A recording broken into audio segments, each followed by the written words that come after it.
And over tomorrow, day after, and Sunday, we'll see some of the great speakers from around the world. There are about 70-odd speakers that you will see in these 3 days of the conference that's being put up, with about 50 of them, 50 out of those 71 from other parts of the world. And of course, 25 plus sessions over the 3 days. And one very important feature is B20, but we have 55 countries participating. We have over 1,700 odd people whom you would find this hall will fall short in terms, and therefore we are making arrangements to see that all of them are well accommodated. We'll have trade ministers from all over of many parts of the world who are today in Jaipur who will participate with us tomorrow evening. We, of course, would from India will have the Honorable Prime Minister talking to us on Sunday. We also have other ministers who will be gracing the occasions. The Finance Minister, the External Affairs Minister, of course, our Commerce Minister, the Education Minister, of course, the G20 Sherpa, besides a large number of businessmen that I talked about. And you will be able to interact with many of them over the next few days. So I'll stop there and welcome you all once again and request the Chairman of the B20 India, Mr. N. Chandrasekaran, the Chairman of Tata Sons, to give his thoughts, his views to all of you, and then probably we'll take a few questions. Over to you. Thank you, Chandrajit. Good evening to all of you. It's a real pleasure to have the opportunity to meet with you. We are meeting at a very exciting time for India, just after the successful landing of Chandrayaan yesterday and the B20 final summit tomorrow morning. Needless to say that we are on a excellent economic growth in India. As you know, we are the 5th largest economy, and our growth momentum continues compared to the rest of the world, which is facing a low growth, low inflation situation. And from an Indian point of view, we have a lot of things going for us. Just not the economic growth in terms of whether it is infrastructure-led or consumption-led,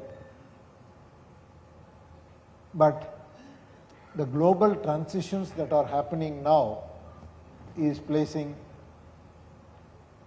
India very uniquely, be it the digital or artificial intelligence transition or energy transition or supply chain resilience and transition due to the geopolitical situation.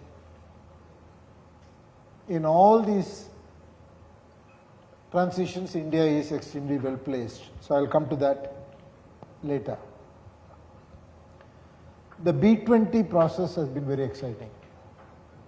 Since we started in late November, December last year, once India took over the mantle from Indonesia,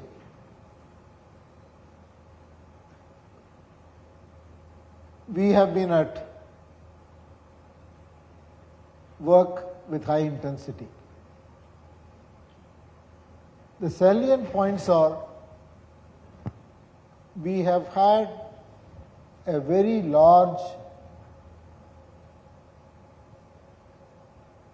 scale engagement, both with business leaders in India and business leaders abroad. We have engaged with everyone very early in the process, and at the very start we identified the theme for India's B20 leadership, of course under the overall G20 theme announced by the Prime Minister Vaisudeva Kudumbakam. The B20 theme was acronymed as RAISE, which is for all businesses to come together to deliver a responsible, accelerated, innovative, sustainable and equitable progress for all nations. Of course, the G20 nations, but for the world. So under that theme, we deliberated in terms of what are the key themes that we need to work on. And we came up with overall 9 themes, which were created as 7 task forces and 2 action councils, all addressing what the world economy needs, the world society needs, the global south needs,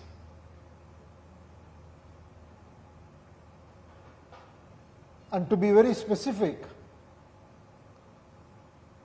these task forces were centered around digital transition and adoption of AI. What does it mean to adopt digital and AI in a scale so that not only businesses but the societies can benefit? Second is, what does it take to build a resilient global supply chain? Third, what does it take to have financing for supply chain, for sustainability? How do we address the sustainability problem? What innovative things that we can do to address the sustainability transition, especially for the global south? And fourth, how do we put policy measures in place to revitalize growth? And what do we do to have an inclusive financial growth, especially MSMEs and low growth economies? Fifth, what do we do in terms of empowerment for women? Then the world, as we move into the future, will require a lot of new skills. What policy measures are required for skilling and mobility? It's not only skills in terms of technology, but also what do we do in terms of cyber? What do we do in terms of artificial intelligence? And women empowerment, greater participation of women across the board. Then specific session on task force on ESG. How do we tightly integrate ESG in everything, in every business? And then Global South and Africa in particular. How do we do things in such a way that Africa's economic development deeply gets integrated? So these were the themes, and we had task forces comprising all global business leaders. And I must say that all the task force chairs in India, co-chairs and members across the globe have given enormous amount of time, because to come out with policy recommendations that applies to G20 and the world at large requires a lot of consensus building. And we had international caucus with some of the finest minds and business leaders who gave ample time, not only in participating in our calls, but also giving us written inputs. And across all these themes, we have come out with 54 policy recommendations.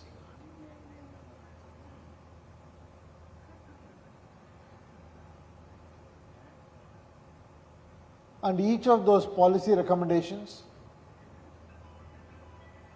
have got actions. So it crosses about 170 such actions in all. And they address each of these areas. So you will find 4 or 5 specific recommendations in each subject. And the agenda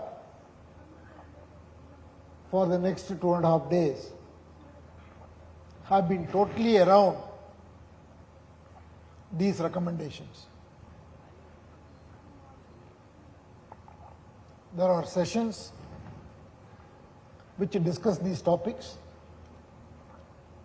but of course the B20 communique will be released first thing in the morning. You have a copy of it, which outlines all the recommendations in detail.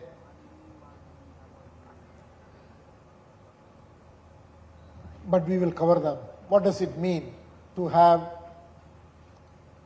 a digital public infrastructure in the global south? What can we learn from what India has done?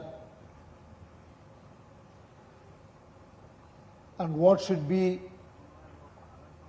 the regulatory framework from a generative AI point of view, privacy point of view? How do we raise more private capital to multiply the capital from the multilateral organizations for financing energy transition, sustainability, especially in global south? How do we collaborate on research, development and innovation across nations? And each one of these areas have been addressed in the recommendations, and it will be discussed at length in each of the sessions that you will see. Of course, we have the first session where we will present the report, and each of the task force chairs will have the opportunity to share all aspects of that particular theme. And one of the unique things that we have done is also we have come up with some follow-up actions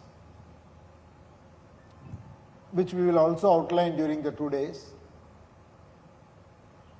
so that the report doesn't stay as a report. What kind of a follow-up mechanism is required in order that we can continue to push the implementation, working with all the G20 nations? Because B20 is a business group.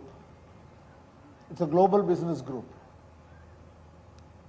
It provides an excellent platform if we keep it live, vibrant. And we got a lot of inputs from Indonesia. So we studied that, and then we have incorporated certain follow-up mechanisms so that we can carry on from the recommendations that we are making to the G20. And of course, we will start engaging with Brazil the moment they announced their B20 organization. I think those are the inputs I want to give. Otherwise, I can keep talking about each of the recommendations, which I shouldn't do, which will be covered in detail tomorrow. Thank you. Thank you. Thank you very much. We have a few questions, some of them who have been texting me to ask questions. So I'll start with Srivat. Srivat's of Business Line. Srivat, you're there. There's a mic for you, Srivat. Good evening. I'm Srivat from Business Line newspaper. Mr. Chandrasekaran, thank you for helping us understand what the policy areas are. If you could throw some light on a topic which has been sort of a center stage, which is generative AI, right? So my question is, what is the B20 view on regulating generative AI? Do you think G20 should take further steps to have a safety mechanism around generative AI? If you could throw some light on the nature of the recommendation. So I think you should, there is a special session on this tomorrow, which is being attended by Brad Smith from Microsoft, Michael Maybach, myself and Arvind Krishna from IBM, and Shantanu from Adobe. So we're going to talk about this in detail in that session, so I don't want to discuss everyone's viewpoint, but to the extent that is necessary, I will say, definitely the generative AI has a lot to offer. So much can be done in terms of not only business impact but societal impact. But as all of us know, it requires to be regulated in some form.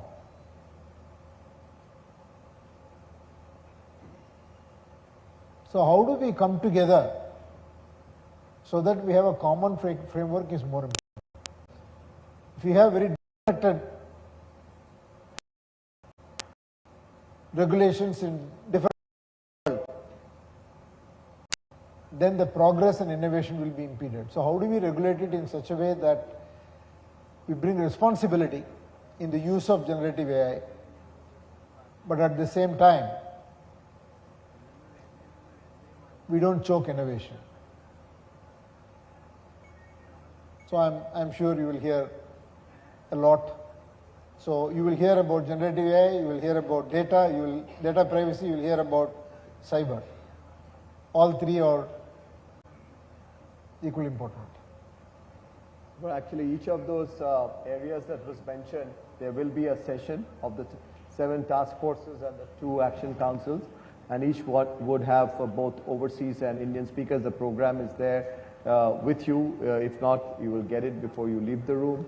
And each one of them will deliberate on the reports these task forces have actually come out with on the stage, and include the participants to really come out with the final recommendations. I'll move to Ishan Gera. Srivat will take it offline. Yeah. Hello, sir. Ishan from Economic Times. Hope you're doing well.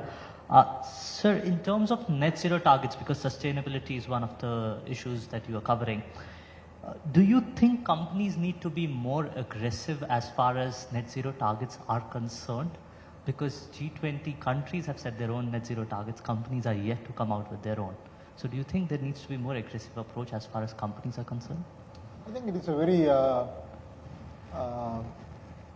broad question.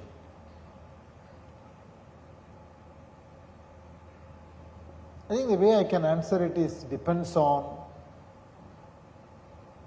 the context, which industry you are operating in, which markets you are operating in. In certain markets, in certain industries, company may be emitting a lot more carbon than another company in another market in the same industry. So we've got to start looking at how fast they are improving as opposed to an absolute date. The second thing that you will realize, that is in my experience, I get to participate in a large number of forums on sustainability because of two reasons. One is I want to learn, and we have as a group a lot to do. Second, it's a subject that's very close to me, so I get the opportunity to participate. But what you realize is that this transition is soon becoming a business model change. Everyone recognizes that. So I don't think that it is a mindset of compliance. So when a problem is to be addressed by someone from a compliance mindset, then you need to be pushing how fast we can push the dates. When the problem is being addressed as a business model change, generally you will find all businessmen want to get there fast. So you will find generally people pushing for the transition faster as long as they can execute and there is a technology and there is a solution. In some places the solution is there. Some places the solution will take time. So it's a calibration that people have to do.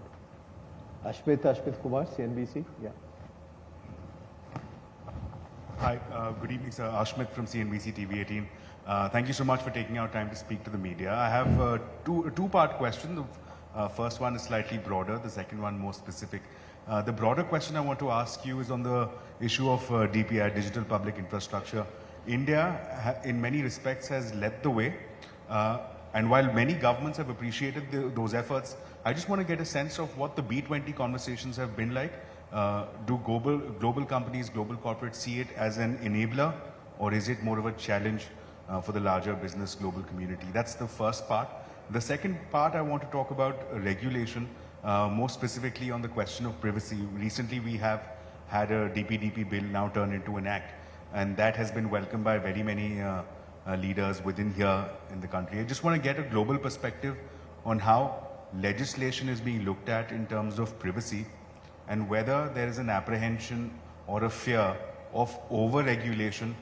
For instance, in digital space alone, in India, we have about 4 legislations that are coming in. So is there an apprehension of perhaps over-regulation in the larger global business community? So I think this will be very much in the center of the discussion tomorrow. So we'll definitely talk about both the questions that you asked. The limited quick answer I can give you is that what India has done in this area is excellent, and it's largely welcomed by everyone. And India has a lot to contribute and has an opportunity to implement it and influence other markets. So we will definitely address it tomorrow in the panel. Thank you. Rick Kumdu of the Mint. Yeah, sorry. Hi sir, I have a question on the Indian economy. So while most of the capital expenditure that has been made is done by the government, there are some concerns within the policymakers that, you know, there just isn't enough capex from the private sector. And I mean, overall, within certain sectors, yes, there are, but overall there are none. So I'd like to understand why is this so, and how can this be addressed? Thank you. Well, I can't really talk for everyone, but from our point of view, I think the amount of capex that we are spending is very significant. I've already spoken multiple times, and the 5-year period, our capital investment is in excess of $90 billion for the Tata Group. So I don't think it's true that private sector is not committing capital. I think different businesses will take different calls based on the sector they are in, and based on the returns they see for a particular project, but I don't think that that is holding back. In fact, in a survey that we had conducted very recently, we've seen across the sectors the capacity utilization being somewhere around 75 to 80% in most cases. So which means that obviously more investments are coming in from the private sector is pretty much there. And as was mentioned, other sectors and other groups are also looking at pretty much coming out clearly from the recent survey, which we can of course share with you offline too. Mohit Bhalla, ET Now.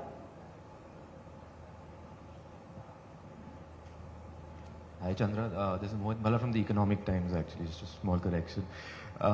Just a simple question, what are the one or two outcomes that you expect from this congregation of, so many people over the next couple of days? Your expectation on that? I think great question. I think for me the most important thing is the outreach in terms of the recommendations, because the subjects are fully aligned in terms of, I don't think there will be any dispute whether you talk to media or whether you talk to businessmen or government, that we need to get the world onto digital and AI transition, because the benefits are very visible and everybody can see the potential, but it has to be done in a responsible way. So how do we unlock that potential? Similarly, you talk climate transition. Similarly, when you talk about how do we really help the MSMEs across the globe, how do you put money in their hands? How do you make it easy for them? And there are very clear recommendations. Similarly, climate financing. So I hope that the recommendations themselves and all the discussions, because we have a very large number of participants and we have got important business people from every part of the world. So if we can get the mind share and then we can have the follow-up mechanism so that we can continue this dialogue, because whatever will be the final recommendations, there will be additions tomorrow, there will be tweaks tomorrow. So how do we engage in that process on an ongoing basis? If we can achieve these two, then I think we would have made a huge impact. Last, if no one else, Chetan Bhutani for India Today. Good evening, sir. My question to you would be on the rising global inflation and recessionary fears. You mentioned about 54 policy decisions that the various task forces have submitted. Is there a point of discussion on these two topics, sir? And would you be recommending such measures to the government as well in the times to come? So there are two questions. First of all, to my mind, it's now low growth, low inflation. The inflation actually coming down. The problem is more growth. Okay. And I think the latest I've heard is that there's unlikely to be a recession anywhere. The issue is more growth. So there are some recommendations on promoting growth. Economic growth, and promoting trade and promoting investments. That's a theme which is integrated with global supply chains. So that is one task force. So you will find recommendations on that, and we also have some very strong economic views that will be expressed in the conference. Last, Shovik Das, Mint. Sir, two-part question linked to both your mention of the building up a resilient global supply chain as well as regulation of AI. Given that there are different nations adopting different regulations, is it possible for multiple nations to sort of comply or agree upon a common sort of regulation to kind of have a supply chain that also interoperates while serving nations of their own purpose? You are talking two different topics. The supply chain is a topic which all businesses will agree that we need both efficiency and resilience. And there are multiple times I have also spoken about it, that what India should focus on is the India Plus supply chain, which provides an alternative.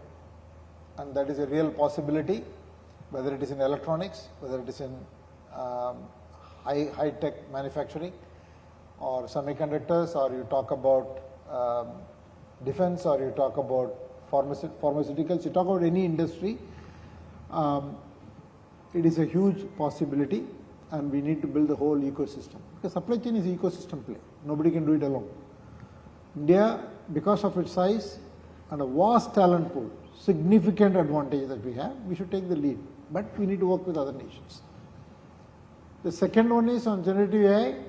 Yes, there is a regulatory framework required. I mean, the question is not, you don't want to start by saying, is it possible? We need to work towards making it possible. So anytime you need to, most of it is about building scenarios and educating. Because the technology is moving very fast.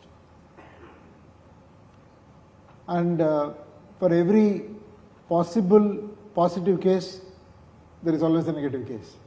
So that is why it's very important to talk about it, important to champion it, and create the regulatory frameworks. So, any wrap-up comments from your side, please? Yeah. I think the point I would like to make is that it has been an incredible 9 months for me personally. I have had the opportunity to work with a very, very large number of top people giving time. So the quality of output that has come is very, very, very good, very strong. Lot of thought has gone in, lot of inputs have gone in. We've got US view, we've got Western view, we've got the emerging market view, we've got the views of the global South, we've got views of business people, we've got views of multilateral organizations, we've got an employment view. So the engagements have been very, very intense, and the people who will be participating have all been part of the whole exercise. So what you will hear is an experience that has come through over a lot of deliberations over the last several months. And I think if we can build consensus and get mindshare, because in the audience you have a large number of business leaders again from across the world, as Chandrajit said, across 55 countries. So we have all the right people there. We need to build that mindshare and consensus. If we can do that, we can start to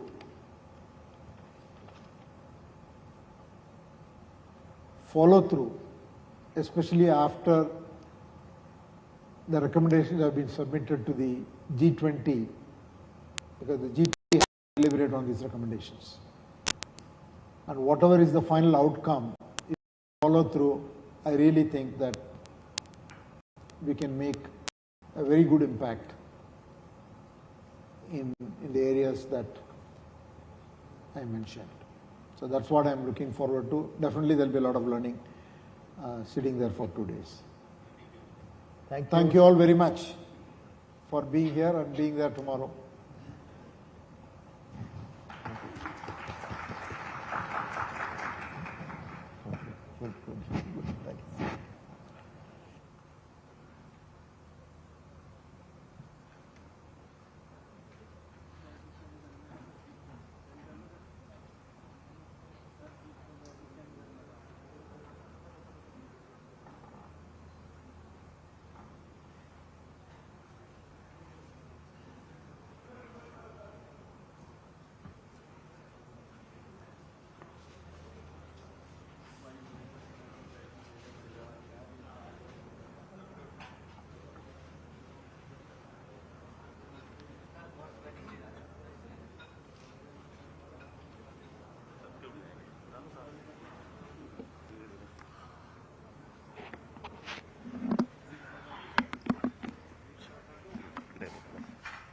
पीछे दो और हैं एक आज तक है एक NDTV है आ गया बस बस बस और भी है नहीं हो गया डन लाओ थैंक यू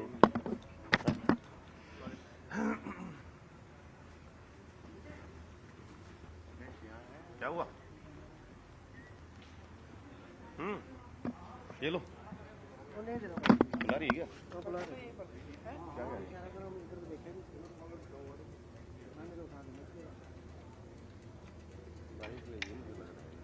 नहीं वो पागल है जो है ना आज तक ना चेतन वो चेतन आज तक वाला ना चेतन तो भाई उसमें चला गया ना अरे आ रहा हूँ मैं